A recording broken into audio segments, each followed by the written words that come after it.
የመበልጸግ መሻት በኢትዮጵያውያን ዘንድ የቆየ መሻት ነው ትውልድ አቅሙ ወፈቀደ መጠር ያለፉት ትውልዶች ሲውተረተሩ ቆይተዋል ሲሞካክሩ ይሄ መሻቱ ፍላጎቱ ነበር ግን ይሄ መሻት ያለፈው የኢትዮጵያን የ60 70 አመታት የልማት ተሞክሮ ተመልሰን ብናይ ባዶ መሻት ሆኖ ነው የቆየው ተሳካ መሻት አልነበረም የነበረው የፖለቲካ ኢኮኖሚ ኢትዮጵያውያንን በሙሉ አንድ ላይ ለብልጽግና ልማት ያነሳሳ አልነበረም በጃንሆይ በቀደመው ጊዜ በታነሺ በንጉሱ ዘመናት 1% የማይሆነው ሊቅ 90% የሚሆነው መሬት ይዞ ሌላውን ጭሰኛ አድርገው ምንም መልኩ ሁሉንም የጠቀመ ሀገር የሚያሻገር የልማት አጀንዳ ማራመድ አልተቻለም ከዛ በኋላ በደርግም በኢህአዴግ ዘመን የተሞከረውን ብናይ ዜጎች ቆርጠው ለኢትዮጵያ ብልጽግና እንዲነሳሱ ማድረግ ላይ ትልቅ ፈት ነበር የብልጽግና አንዱ ትልቁ አድቫንቴጅ ምንድነው ብልጽግና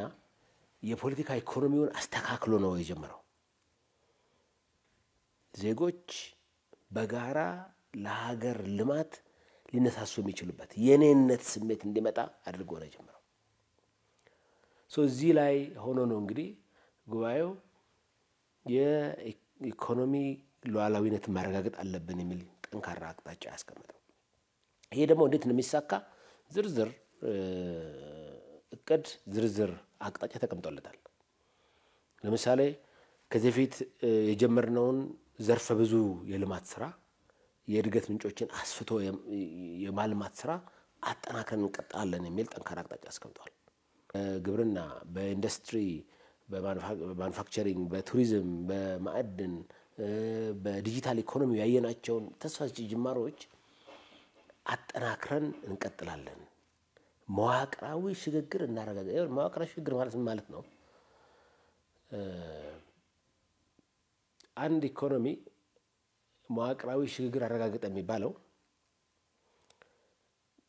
ዘርፎች ምርታማና ተወዳዳሪ የሆኑ ዘርፈ ብዙ በአለም ደረጃ ሊወዳደሩ የሚችሉ የኢኮኖሚ እንቅስቃሴዎችን መፍጠር ሲቻለው ስለ መዋቅራዊ ሽግግር የተለያየ ሐሳብ ነበር አሁን ወደ ኢኮኖሚ ጻፊዎች ጻፉትን ተመልሰሽ ብታይ ከዚህ በፊት መዋቅራዊ ሽግግር የሚሳካው ግብርና ላይ ሰርተን ከግብርና ወደ ማኑፋክቸሪንግ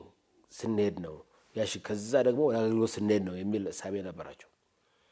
አሁን ያለው ሌተስት ሐሳብ እና እንዳጋጣሚ ነው ብልጽግና ፓርቲን በትልቁ የሚጋራው ሐሳብ ምንድነው መዋቅራዊ ሽግግር ዘርፈ ብዙ በሆነ መልኩ ሊሳካ ይችላል ከየትኛውም ዘርፍ ይሁን ያ የኢኮኖሚ እንቅስቃሴ ዳይናሚክ ተወዳዳሪ የቴክኖሎጂ ያደረጃጀት እና የማርኬቲንግ ኢኖቬሽን ምንለው አሁን ቱሪዝም ላይ ሰራው ነገር ይሄ አዲስ የቱሪዝም ያልነበረ ነገር አይደለም ያመጣ ነው ኢትዮጵያ ያለች ሀገር ነች አይደለም ግን አዲስ ኢኖቬሽን አዲስ ፈጠራ ግን የታከለበት ነው አደረጃጀቱን ማርኬቲንጉን ኮምፕሊትሊ ቀይረናል የኢትዮጵያን ውበት የሚያወሳ የሚያነሳ የሚያሞግስ ሁለተኛ የቱሪዝም ስራዎችን ቦታዎችን ለይቶ መዳረሻ አድርጎ የሚቀይር ስራ ተሰርቷል ያ አንድ የልማት አቅም ሆኖ መጣ ማለት ነው መዋቅራዊ ሽግግር ይሄ ማለት ምንድነው ዘርፈ ብዙ ሆኖ በሁሉም ዘርፎች ተወዳዳሪ የሆነ በዓለም አቀፍ ገበያው መወዳደር የሚችል በሀገር ውስጥ መወዳደር የሚችል ጠንካራ የኢኮኖሚ እንቅስቃሴ መገንባት ማለት ነው ይሄንን እናረጋግጣለን ሁለተኛ በመግብ ራሳችንን እንችላለን የሚል ጠንካራ አቅጣጫ ነው ያስቀመጠው ይሄ የምግብ ሉዓላዊነት የኢኮኖሚ ሉዓላዊነት የሚባለው ነገር አቅለን የምናየው አይደለም ዓለም በእውነት ቀውስ ውስጥ ያለፈ እንዳለ የምታየው ነው አስቸጋሪ የሆነ ዓለም ውስጥ ነው ያለነው በዚህ ጊዜ ዜጎች በእኛ ጉዳይ ላይ ማንንም ጣልቃ ሊገባብን አይገባም ብሎ በኩራት ሊናገሩ የሚችሉት የኢኮኖሚ ሉዓላዊነታቸውን ካረጋገጡ ብቻ ነው። ይሄ ደግሞ በምኞት የሚመጣ ነገር አይደለም፣ በመስራት ነው፣ በመልፋት ነው የሚመጣው። እጅ ሰብስቦ ጭቃ አብኩቶ አርሶ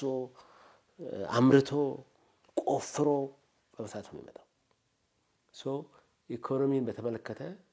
ጉባኤው ያስቀመጠው አቅጣጫ ወደ ስራ የበለጠ እንግባ፣ አርሶ አደሩ ይረስ፣ አምራቹ ያምርት፣ የሚነግደው ይነግድ፣ የሚያስተምረው በተሻለ ሁኔታ ያስተምር፣ የሚማረው በተሻለ ሁኔታ ይማር የሚል አቅጣጫ ነው ያስቀመጠው። ሀገራዊ ጥሪ ነው እንዳልኩሽ። ይሄ የልማት መሻት የትውልድ ጥሪ ይሆናልም። ይሄ ትውልድ እንዳለፉት ትውልዶች ሞካክረን አልሆንልንም የሚል ሳይሆን ታሪክ ወደ ኋላ ሲያየን ያኔ ሞክረው ነበር የሚሉን ሳይሆን እነሱ ሳክቶላቸው ይሄው ለኛም ጠንካራ መደላደል ፈጠሩ፣ ጠንካራ መሰረት ፈጠሩ፣ እዛ ላይ እየገነባን መጣን ብሎ ትውልድ መልሶ ወደ ኋላ ይሄን በታሪክ ሲያነሳው ጅማሮ ይሄ ነበር፣ እዚህ ጋር ነበር ጥፋቱ፣ እዚህ ጋር ነበር የኢትዮጵያ ብልጽግና በደንብ የጀመረው የሚልበት ጊዜ እንዲሆን በትጋት እንደሚሰራ አመራሩም አባሉም በቅንነት በታማኝነት በንጽህና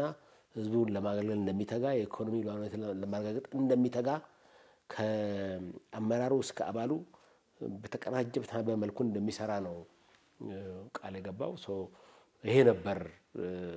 አንዱ ትልቁ የጉባኤው ቃል ኪዳን።